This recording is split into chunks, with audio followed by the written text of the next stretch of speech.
I was escorted out of my job like I was some kind of criminal, and the worst part wasn't the shame. It was the silence of everyone pretending I deserved it. I'm just a regular guy, a father of twins, who learned to stay invisible to survive in a building full of glass, ties, and ego. But that day, the new CEO decided to show who's boss using my body as an example. And I let her, because I thought the humiliation would end at the door. But 2 hours later, a billionaire walked onto that floor and asked a question in a language nobody there understood. And when he asked for my name, I realized someone had just set fire to an entire empire without even noticing.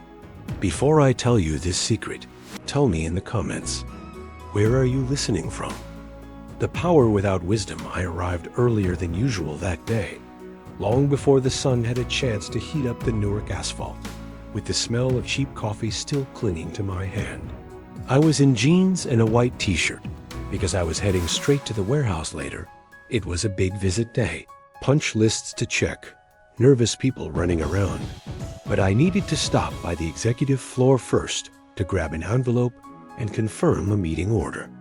And it was right there, in that hallway freezing with air conditioning and expensive carpet, that I felt a strange silence, as if the entire building was holding its breath. I sat in a corner of the reserved area, near those huge windows overlooking the city, trying to look invisible like I always did. My badge was in my pocket, my phone vibrating with a text from my twin school, and I was just thinking about not missing pickup time.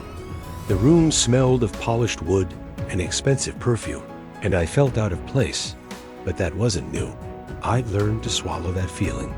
I was mentally reviewing every detail of that afternoon's meeting, because I knew that if anything went off script, no one there would be able to handle it.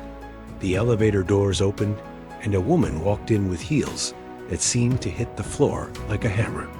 She was surrounded by people in suits, forced smiles, eyes looking down, and an energy of new rain that you could feel on your skin. Harper Sloan, the new CEO, the founder's only daughter, the heiress everyone whispered about in the break room. She saw me sitting there, and her gaze locked onto me as if I were a stain on a white sofa. It wasn't curiosity, it was contempt, the kind that measures you and decides in 2 seconds that you don't belong. She pointed at me in front of everyone, voice too loud, as if she were presenting a trophy. Who let this guy up here? And before I could open my mouth, before I could show my badge or explain why I was there, security was already closing in.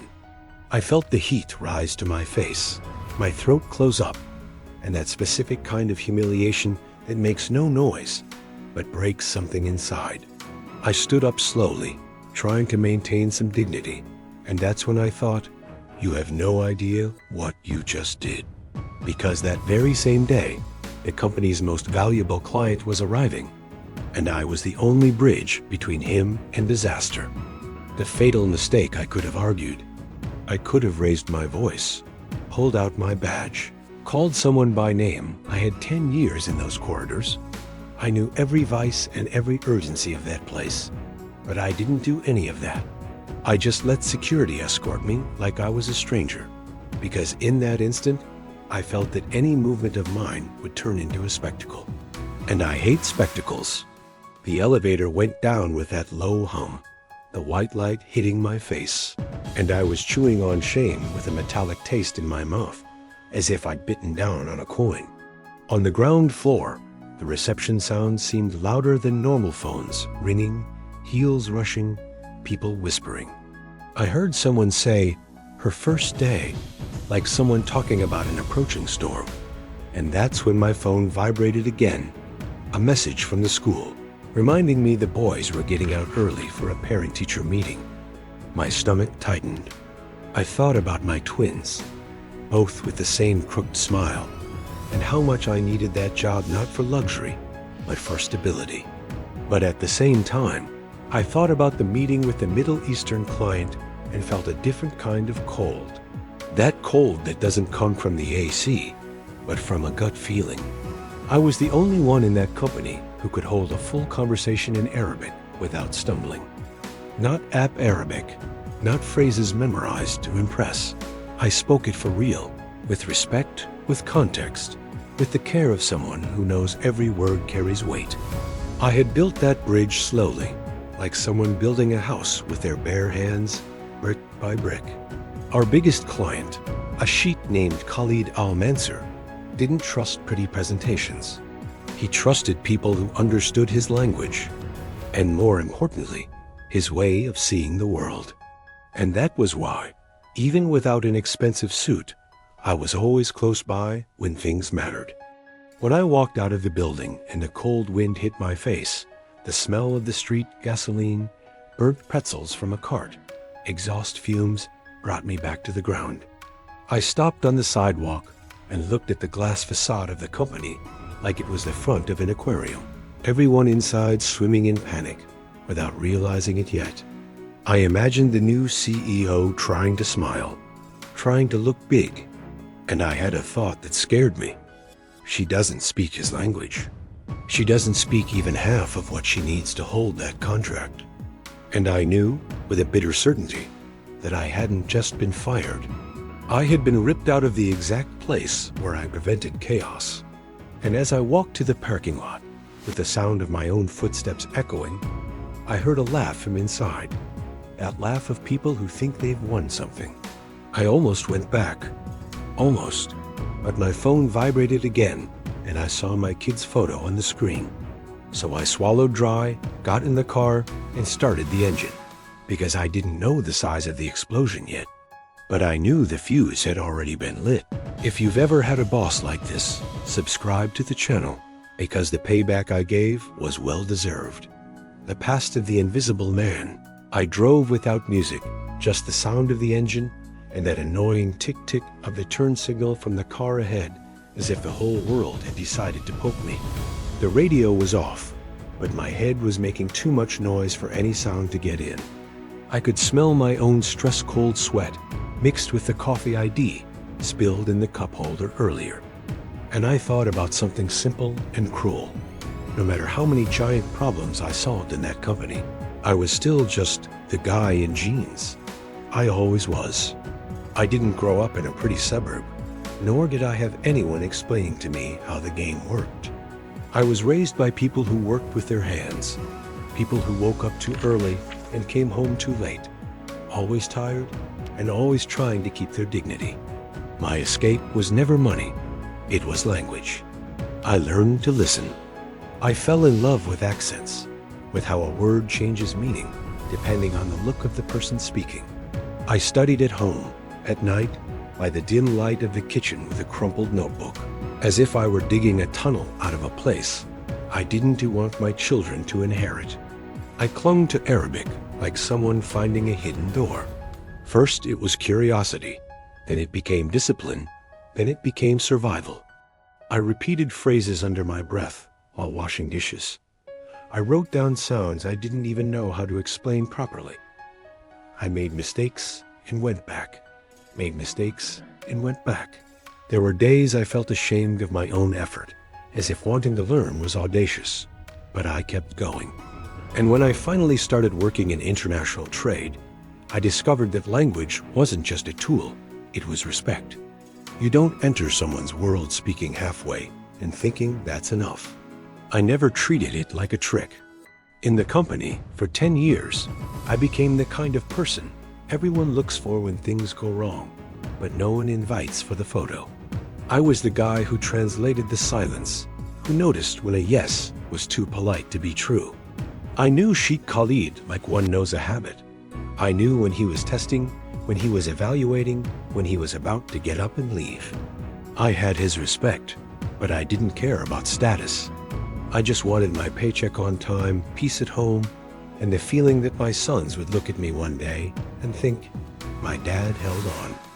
And that's why that humiliation hurt differently. It wasn't just wounded pride. It was the reminder that, in that building, I could be essential and invisible at the same time. I gripped the steering wheel until my fingers hurt, as if holding on tight could keep life in place. And I thought, almost laughing nervously, she thought she was firing an intruder. but she just fired the only person who knew how to stop the fall. Because I knew the client who was arriving, and I knew he didn't forgive disrespect. At collapse, I was at home trying to fake normality, but my body wouldn't buy the lie. I washed my hands twice without noticing, as if I could scrub the whole day off. The apartment smelled like simple pasta and baby soap, that sweet scent that lingers in rooms when you have kids.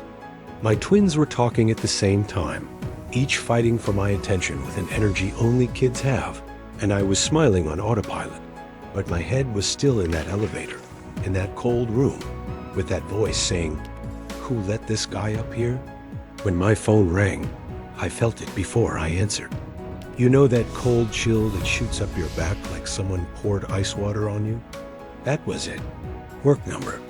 I stared at the screen for a second longer than I should have, as if I could choose a different reality just by delaying. I answered. On the other end, a shaky voice, fast, trying to sound professional, but leaking panic through every pause.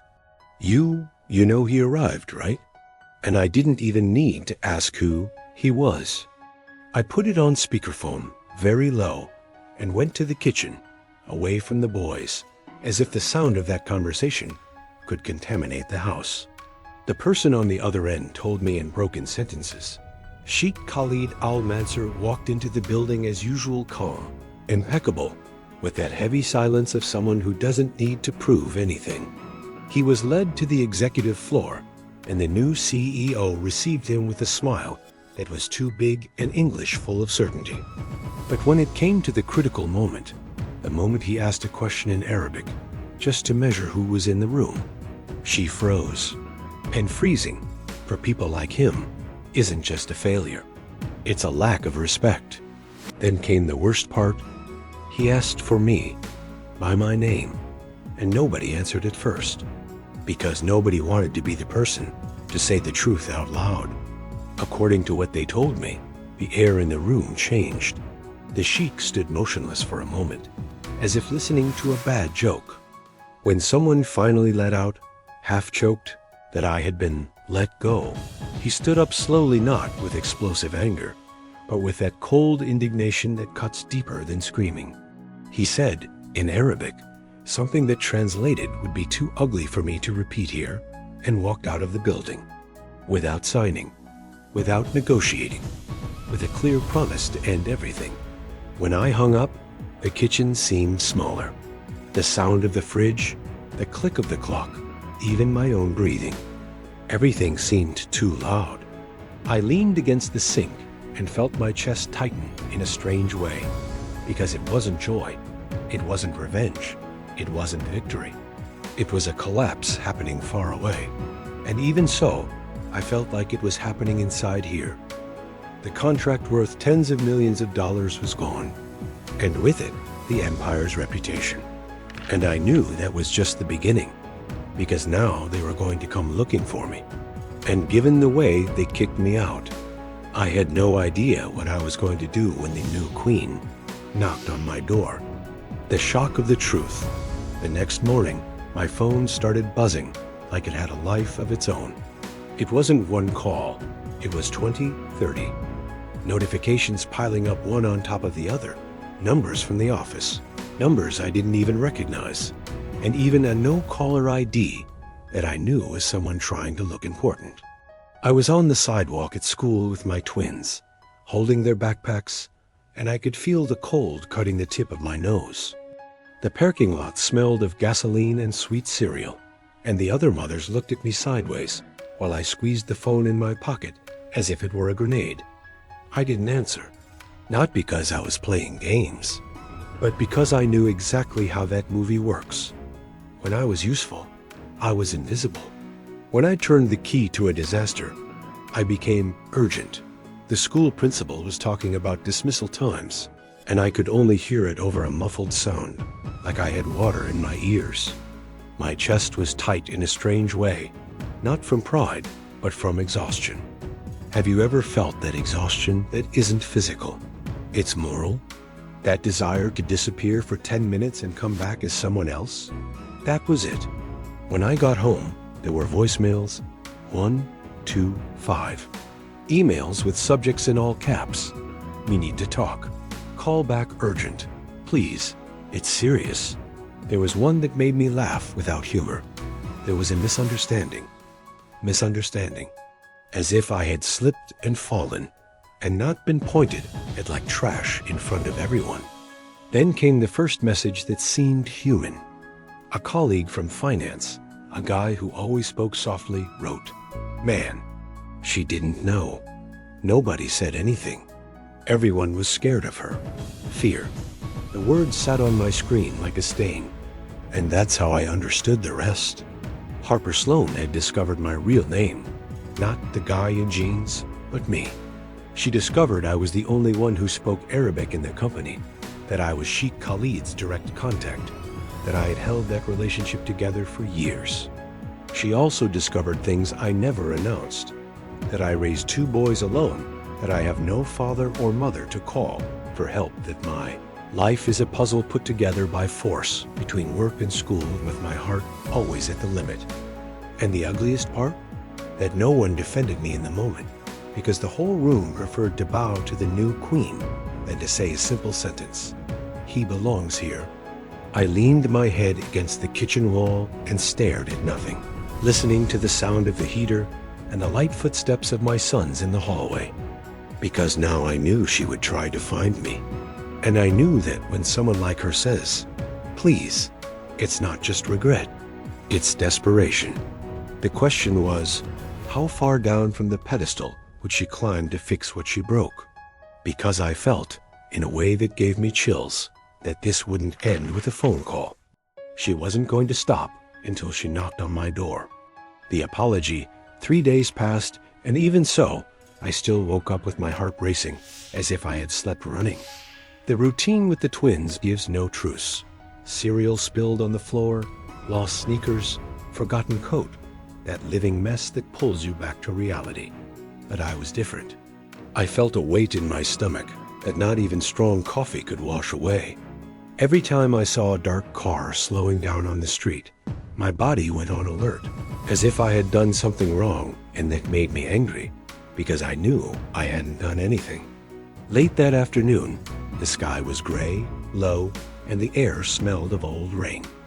I was coming back from school with the boys, one on each side, talking about some silly game on their phone and arguing who won.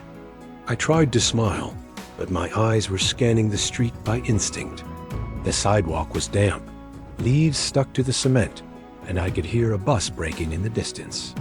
When I turned the corner to my building, I saw an imported car parked there like a prop out of scenery, shining too much, too clean, too silent. The car door opened and she stepped out. No team, no entourage of suits and smiles. Just her, in an expensive coat that didn't match my street, and a face I almost didn't recognize. It wasn't the same woman from the elevator. Her eyes were puffy, her skin pale, as if she hadn't slept in 3 nights. She saw me and stopped, as if she had forgotten for a second how legs work. I felt my twins squeeze my hands, curious and suspicious, and that gave me a cold strength inside. She took a step, then another, and her voice came out small, broken, nothing like the voice of who's in charge. She spoke my name like it was a heavy thing. She apologized right there, on the sidewalk, with tears in her eyes, without perfect makeup, without CEO posture. She said she had been cruel, said she had been a coward for thinking power was humiliating someone in public. And I swear to you, the scene was so absurd, I almost laughed, not from joy, but from disbelief. The woman who expelled me like garbage now looked like a person who had just seen her own reflection and couldn't handle it. I didn't answer right away. I just felt my chest harden, because sorry doesn't erase humiliation. And I had 2 kids by my side watching everything, absorbing every detail of what it is for an adult to bow or to stand tall. I said quietly that I wasn't going to forgive on impulse just because she cried, and I saw her swallow dry, as if that answer hurt more than any financial loss. Then I spoke my conditions, one by one, looking her in the eye. A real executive contract, flexible hours, so I can take care of my kids, and a public apology exactly the way the firing was in front of everyone. She took a deep breath as if she were about to fall, and nodded. And in that second, I realized she wasn't there just to bring me back. She was there because her world had crumbled, and she knew she deserved it. Redemption. The next day, I returned to the building as if walking into a place that was no longer mine. The lobby had the same shiny marble, the same strong smell of cleaning products, and the same ambient music that tries to convince you everything is under control. But behind the facade, I felt the tension in the air, the kind of silence full of whispers, of eyes following every step. I went through the turnstile and saw admin staff pretending to look at their phones just to watch me. Some looked away. Others stared at me as if I were a bomb that could explode at any moment. I went up to the executive floor, and when the doors opened, that aggressive air conditioning that dries your throat hit me instantly. The conference room was full, suits everywhere, expensive perfume mixed with freshly brewed coffee. And in the middle of that scene, I felt the same sensation as the first day, displacement. Only now there was a difference. I wasn't there as an intruder. I was there as the person everyone needed. And that is a strange weapon, because it makes you want to use it. But it also makes you sick, knowing they only see you when it hurts them. Harper walked in, and I realized she had rehearsed 1,000 times. But no rehearsal prepares someone for the real weight of owning their own shame. She stood in front of everyone. No slides, no CEO speech. Just her and the microphone. The sound of the microphone turning on made a dry pop, and the whole room seemed to hold its breath. I saw her hands shaking slightly as she held the paper, and then she didn't read it. She crumpled the paper slowly, as if she had given up pretending this was a corporate statement. She looked at me and then looked at the room, and I felt a chill because I knew either she did it right or she didn't do it at all. She spoke. She said that on her first day in the role, she made a cruel and impulsive decision, motivated by ego and insecurity. She said my full name. She said she fired me in public without asking anything, without verifying anything, without respecting anything. And then came the part I didn't expect. She said the company wasn't in danger because of the sheik, nor because of the market, nor because of the competition. It was in danger because of the type of leadership she had chosen to be. The phrase fell on the floor of the room like a glass breaking. I heard someone let out a sigh, heard a chair creak, heard a quiet "my God" in a corner. And I felt my stomach tighten, because that wasn't just an apology, it was exposure. Afterwards, she turned to me and apologized again, but this time the right way, in front of everyone, with the same volume she used to humiliate me. She thanked me for coming back, made it clear I would assume an executive role with defined conditions, and that she didn't want to be obeyed. She wanted to be someone who deserved trust. I saw people with watery eyes, people I had never seen feel anything other than spreadsheets. And I stood there, trying to understand what I felt. Relief, anger, justice. Everything together, tangled up, because I wasn't moved like in a movie. I was remembering the feeling of being treated like trash. And I was watching live the same person swallow their own pride. In the end, when the room started to move, I realized one thing. It wasn't just her image that was at stake. It was everyone's courage. Because now, nobody could pretend they hadn't seen it. And I walked out of that room with a different weight in my chest, knowing the next step would be the most dangerous, the meeting with the sheik. And if he walked through that door and saw me, I didn't know if he would smile, or if he would charge an even higher price. The rebirth 2 weeks later, the building looked different, but I knew it was just makeup over an exposed nerve. There were people walking faster, smiling wider, saying "good morning" too loudly. That artificial enthusiasm of a company that almost died and now wants to look healthy. I sat in a smaller room before the meeting, waiting, with a folder on my lap and my leg bouncing non-stop. The air conditioning was too cold. and I could smell the burnt coffee coming from the hallway. My mouth was dry, not from fear of speaking, but from fear of it going wrong. Because I could control my tongue. I couldn't control the pride of a man who came from the other side of the world and had already been disrespected. When they announced he had arrived, the sound of the building changed. It's strange, but you can feel when someone powerful enters a place. Conversations get quieter, steps get more contained. Khalid Al-Mansur walked in with the calm of someone who doesn't need to rush for anything. Perfect suit, straight posture, a gaze that passes through you like an X-ray. He didn't even look at Harper at first. He looked around, and it was as if he was looking for a specific face in the middle of all those people. When he saw me, his face didn't break into a casual smile. It was something more intimate, almost a relief, as if he had found the only point of truth in that entire theater. I stood up slowly, and when he approached, I spoke in Arabic before any handshake, a respectful greeting, the way he likes, with the right weight on the words. I saw his shoulders relax a millimeter, and that was already half the battle. He held my arm firmly, that gesture of a man who recognizes another man, and said something that hit me in the chest, that he hadn't to come there just for the contract. He had come to see if dignity still existed in that company. And in that moment, I felt an absurd urge to look at Harper and say, "See?" But I didn't. I just breathed and guided the conversation like someone driving a car over a narrow bridge. Harper was different too, but in a more subtle way. She didn't try to shine. She didn't try to dominate the room. She stood straight, but she didn't have that rehearsed LinkedIn humility. She was attentive, quiet at the right times, and when she spoke with real humility. I translated, but I also interpreted. I was the bridge between two cultures, two prides, two worlds. And when the critical moment came, I saw Khalid stare at Harper for a few long seconds, as if measuring her character with his eyes. The whole room seemed out of oxygen. Then he said in Arabic that he respected people who can admit mistakes in public, because that is rare wherever you are. And then came the scene nobody expected.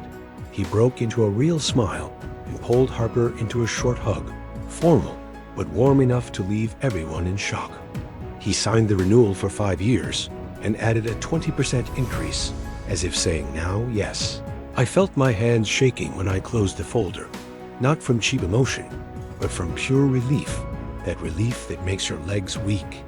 1 year later, I was no longer the invisible guy in jeans. I was Director of International Relations, with a fair contract and time to pick up my kids from school. And Harper learned the painful way that leading isn't commanding, it's serving. And I'll tell you something that still gives me chills. If she hadn't made that public apology, none of this would have been saved. Just as karma today, when I walk into that building, I still feel the same freezing air conditioning and the same smell of burnt coffee in the hallway. Only now nobody looks at me as the guy in jeans. I walk with my own steps, without rushing, knowing exactly what I'm worth, not because a badge says so, but because I saw what happens when someone tries to erase an essential person just to feed their own ego. Harper Sloan didn't turn into a saint overnight. And to be honest, I didn't even want that. I wanted justice. I wanted her to feel, even if just for a minute, the weight of what she did to me in front of everyone. And she felt it. She apologized in public, swallowed her pride, admitted the mistake with the same volume she used to humiliate me. And I saw, in her eyes, something rare. Real shame, not theater. The karma there wasn't revenge. It was consequence. The contract almost went in the trash. The reputation almost turned to dust. And the entire company realized that fear isn't leadership. It's weakness dressed up as power. I came back with fair conditions, with time for my children, with dignity written on paper, and mainly respected in the day-to-day. And when Sheikh Khalid Al-Mansur shook my hand and spoke to me in his language, I felt a strange peace. As if, for the first time, I wasn't asking for space. I was occupying mine. I would do it all again. And you? Would you have forgiven? If this story hooked you, leave a like.